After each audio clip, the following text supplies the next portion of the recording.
here at Trietsch, and I am joined by our senior pastor, Reverend Daniel Humbert, and we are going to dig in to James chapter 2 today and challenge it a little bit, because in our worship series, we are covering the book of James, and this week we were focused on faith and works. Chapter 2 is all about faith and works. And on Monday, we talked about how that measures up to Paul's message of being saved by grace and how we compare the two. So today we're going to dig a little bit deeper into the responsibility of works going along with faith. And so my first question for today is, do you think that the church could eradicate poverty, homelessness, and hunger if we each did our part? Because people often pull up the quote from Jesus when he said, the poor will always be with us. So how do we, what is our part in this? Well, I think our part is our part, and I don't mean to be flippant, but I mean what it means is we all need to play a part. We all need to do our part, whatever that is. And I mean, again, just literally whether that's, be kind to somebody, or whether that's help somebody out, or whether that's provide food and clothing, or whether that's work on systems that are unjust, right? Each one of us has a role to play. It's the beauty of the body of Christ. We all have a role to play, and each one of us can do it. Now, in response to your literal question, do I think we can eradicate? No, I think Jesus was right. I think because of circumstances and the human condition, unfortunately, there are always going to be unjust circumstances, and there are always going to be people who go without or do without or can't have. But can we make a substantial dent? Yeah. And can we make a substantial difference? Yes. But it does take each of us doing our own part and playing our own part. And I just think it's I don't want to oversimplify, but I will. I mean, it just means each one of us needs to do something, right? Quit sitting on the sideline or quit looking on from afar. Get in the game and do something. And each one of us literally can do something, and each one of us will do something different. And it doesn't matter that we're not all doing the same or all creating the same purposes, but rather we're all going towards the same goal, which is to help others and to love others. So, well, and that's one of the things that I know as an 8 on the Enneagram, I really struggle with, and I'm guessing 3s also struggle with, is why can't we eradicate these things like the poverty and homelessness? Like, if there is no hope for that, it feels so daunting and overwhelming, and it can start to feel like, well, it doesn't matter what I do because it's not going to fix anything. So how can I change my attitude for that? well, what helped me personally, because I sometimes feel the same way, is the quote from Richard Stearns, who wrote Hole in Our Gospel, when he said, "Don't fail to do something simply because you can't do everything." And I think there's huge amounts of truth in that. Don't fail to do something, whatever it is, simply because you can't do everything. Because we can get overwhelmed. And if we allow that being overwhelmed to literally shut us down or to just prevent us from even trying, then we're not going to get anywhere. But if we just do our part, whatever it is we can do, I mean, if that's as simple as, hygiene kits, or whether it's as simple as mentoring a kid, or whether it's as simple as donating some food, or perhaps it's leading legislative change, or helping with systems like IJM, International Justice Mission, to help eradicate human trafficking. Whatever it is, everybody can do something, and that something makes a difference. Without oversimplifying, it's that deal about the starfish on the ocean, right? It made a difference for that starfish. It made a difference for that starfish. I can't get rid of all of the problems, but I can do something. And I think I just need to take hold of whatever it is I can do myself. Mm-hmm. So you mentioned changing systems. And so my next question is, how can we better balance as a church mercy missions versus justice missions. And what I mean by that is when we talk about works of mercy, we are responding to a need in place. So, working at a soup kitchen, providing food to those who are hungry. But justice mission is asking the question, why are they hungry? And how can we stop them from being hungry in the first place? And I feel like there's not a lot of guidance in scripture, or maybe I'm missing it, around the systemic changes that we can be a part of. Yeah, and I would agree with you. And yet the irony there is that the scripture is all about justice.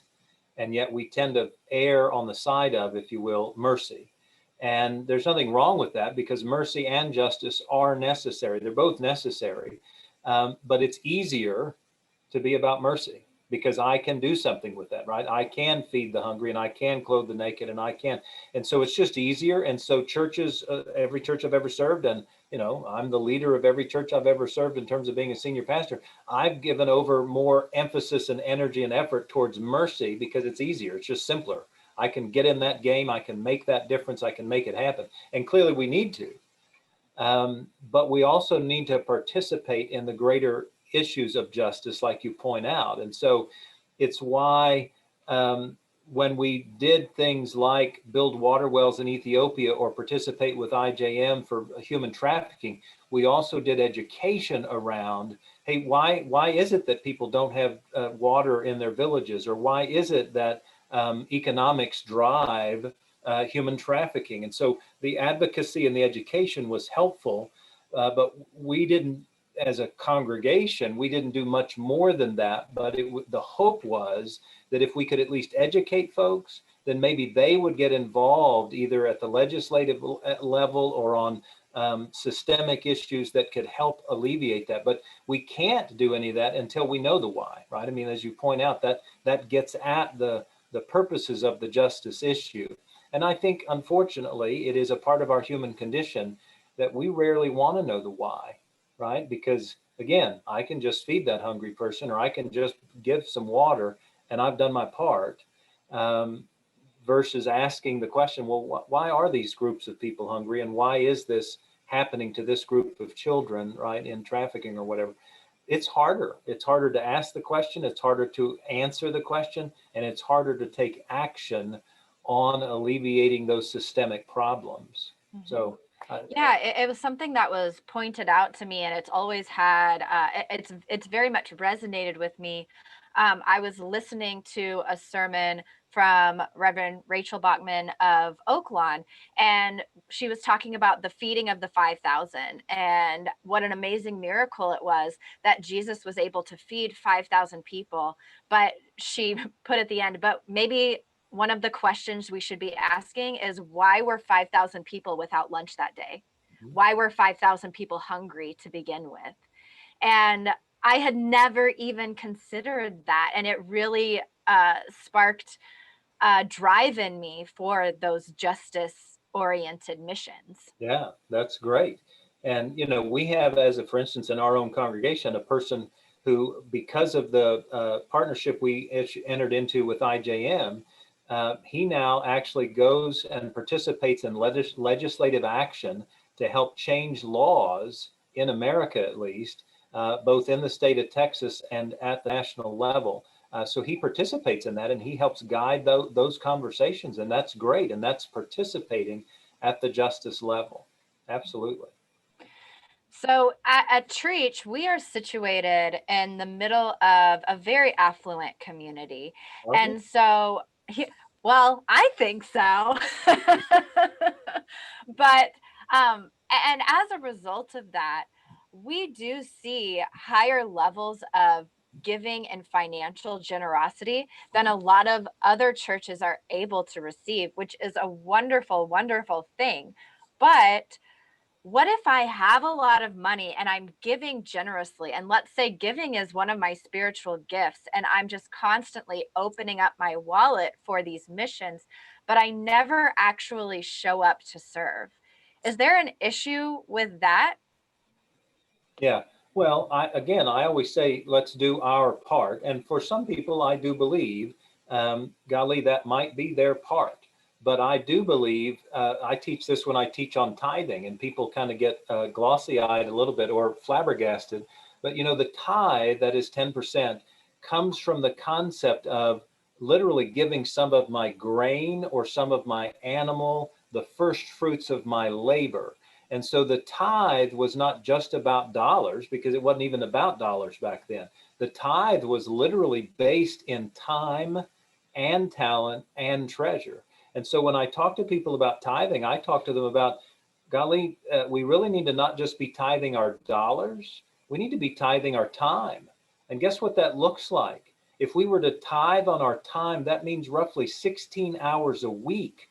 I would give something to God of my time.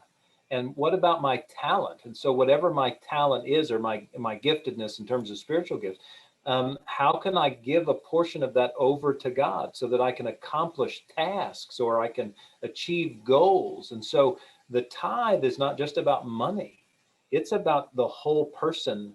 Because again, when I was raising that crop, or when I was raising those animals to make an offering to God, that involved my time and my talent, as well as the treasure of that animal or that crop. And so I really do believe in giving and generosity being more than just money. It is my time and my talent. It's a both and. And so I do say, I hope graciously, but it may not always come off that way. Golly, it's not just about opening your wallet or offering your credit card. It's also about getting in the trenches and participating and making things happen by my actions as well. So, my last question is a big question. Have we ever done enough? Is there ever a point that I know the answer? I already know the answer. But it can start to feel who is the Greek mythological story of pushing the rock up the hill just to get to the top and it roll back on you? Yeah, I don't ask me that because I can't remember. Yeah, yeah, But how, and it kind of goes back to that feeling of hopelessness and helplessness. If we've never done enough, um how, man, like, it feels overwhelming. There's yes, not a question in there. yeah. Thanks. I would just respond this way. Number one, again, I go back to Richard Stearns and his comment of, don't fail to do something simply because you can't do everything. Just be mindful of that. Recognize every little bit helps. And I hear this in fundraising. I hate to go back to the dollar thing, but I hear this in fundraising from nonprofits all the time. Your dollar gift or your $10 gift is as equally valuable as that $1,000 gift. Every little bit helps, right? But also, I would choose to say, use that as a motivator. I didn't do enough today. Well, so let me try something either more or different tomorrow. If I didn't do enough last week, maybe I can do a little bit more this week, versus allowing that to overwhelm you. Let it motivate you. Let it be an opportunity to say, gosh, what more can I do? Even if it's small, even if it's just a helping hand to somebody tomorrow, or even if it's just being kind to somebody the next day. I can always do more. And we can always look at that as the glass half empty or the glass half full. And that's all about choice. And so I would just encourage you or whoever, because again, I've been there many times myself, being overwhelmed or feeling as though there's way too much to do. Rather than let that push you down or bog you down, allow it to lift you up. Choose to let it lift you up. That's all I would say. Well, thank you so much for your time today. And everybody, we on Friday this week for Go Beyond are going to give you one little step, one way to, kind of what Daniel was saying is every little bit helps. And so Daniel is going to, he mentioned in his message on Sunday that he always keeps a blessing bag for the homeless in his car, so that if he comes across someone on the corner, he can hand them a blessing bag. And so we are going to put together blessing bags together on Friday. So I hope that you'll tune in at 12:30. And there are a lot of different ways to put together a blessing bag, but Daniel's going to walk us through what items he chooses to put into a bag. And we'll see you then. It's just one of those little things that we can do to be of service that honestly doesn't take much time or talent. So we'll see y'all again on Friday. And as always, you can catch previous episodes at tmumc.org/go beyond.